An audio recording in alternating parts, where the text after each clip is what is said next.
Hi, welcome to Viji's info.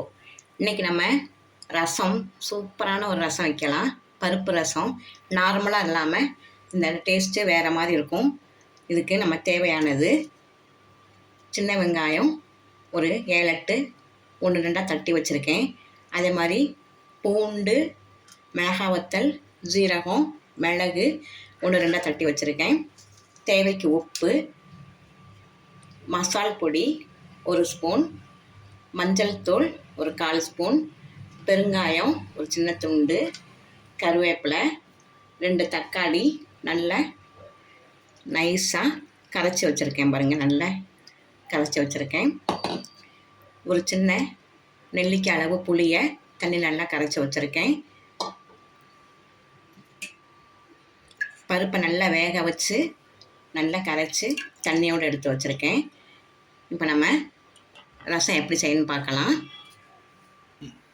இப்போ ஒரு மண் சட்டியை நல்லா அடுப்பில் சுட வச்சு வச்சுருக்கேன். இதில் ஒரு 2 ஸ்பூன் நெய் விட்டுக்கலாம்.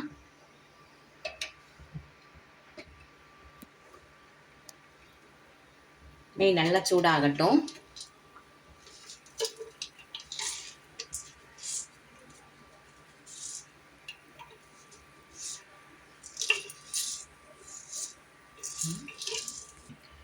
நெய் நல்லா சூடாகிடுச்சு. இப்போ இதில் கடுகு உளுத்தம்பருப்பு போட்டுக்கலாம். வெடிக்கட்டும்.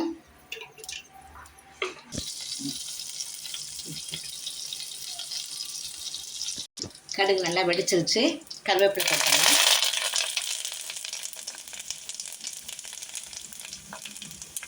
இதிலே 1-2 தட்டி வச்சுருக்கேன் வெங்காயம் போட்டுடலாம்.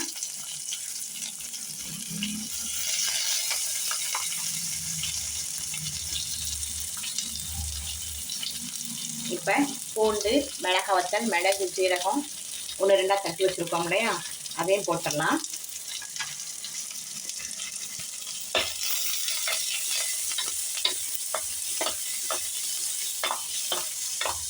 இதில் ஒரு சின்ன பீஸு காயம் போட்டிருக்கேன்.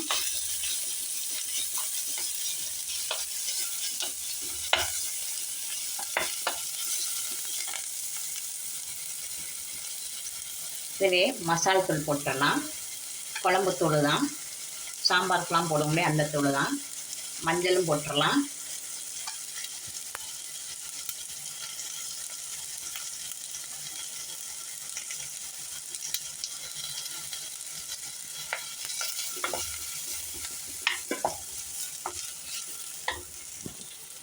இதே நல்லா 2 தக்காளி நல்லா நைஸாக கரைச்சி வச்சுருக்கேன், அதை விட்டுடலாம்.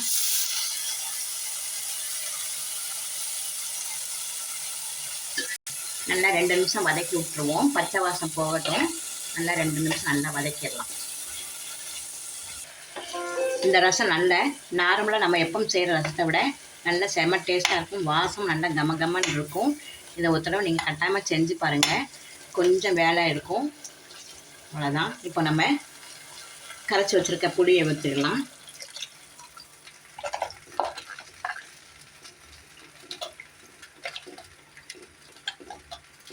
நல்லா 2 நிமிஷம் கொதிக்கட்டும். இப்போ நம்ம தேவைக்கு கல் உப்பு போட்டுடலாம்.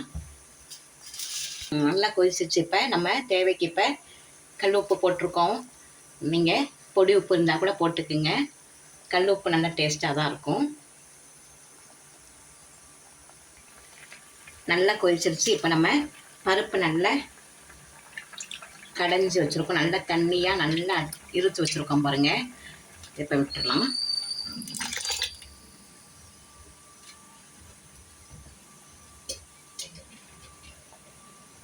ஒரு கொதி வரட்டும். இப்போ ஒரு 1/4 ஸ்பூன் நாட்டு சர்க்கரை போட்டுருவோம்.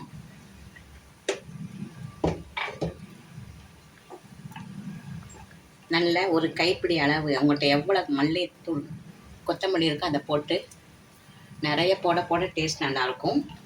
வாசமும் நல்லாயிருக்கும், மணமும் நல்லா தூக்கலாக இருக்கும். அவ்வளோதான். இதை நம்ம ஒரு தட்டை போட்டு நல்லா மூடி வச்சிடலாம். இப்போ நம்ம நல்லா மூடி வச்சுருக்க ஒரு 2 நிமிஷம் நல்லா மூடி வச்சுருந்தேன். இப்போ நம்ம எடுத்து பார்க்கலாம். ஆஹா! நல்ல அரோமா, நல்ல வாசம் கமகமன்னு இருக்குது. பக்கத்து வீடுகளுக்கே வாசம் வர மாரி இருக்குது. செம்ம டேஸ்ட்டான நல்ல மணமுள்ள ஒரு பருப்பு ரசம் ரெடி ஆயிடுச்சு. இப்போ நம்ம இதை ஒரு பாத்திரத்தில் எடுத்துடலாம். நல்ல சூப்பரான பருப்பு ரசத்தோட பருப்பு, உருளைக்கிழங்கு வறுவல், கேரளா மட்டை ரைஸ், அப்பளம், தயிர் வச்சு அசத்தலான்னு இன்னைக்கு லன்ச் ரெடி. பார்க்கறதுக்கு எவ்வளோ நல்லா இருக்கு பாருங்கள். இதே மாதிரி உங்கள் வீட்டில் செஞ்சு அசத்துங்க. நல்லாயிருக்கும். இந்த மட்டை ரைஸுக்கும் இந்த பருப்பு ரசத்துக்கும் நல்லா சூட்டபுளாக இருக்கும். இதை உங்கள் வீட்டில் செஞ்சு அசத்துங்க. இந்த ரெசிபி உங்களுக்கு கட்டாயமாக பிடிச்சிருக்கும். பிடிச்சிருந்தா லைக் பண்ணுங்கள், ஷேர் பண்ணுங்கள், சப்ஸ்கிரைப் பண்ணுங்கள், பெல் ஐக்கானை தட்டி விடுங்க. மற்றும் ஒரு நல்ல ரெசிபியை உங்களை சந்திக்கிறேன். பாய்.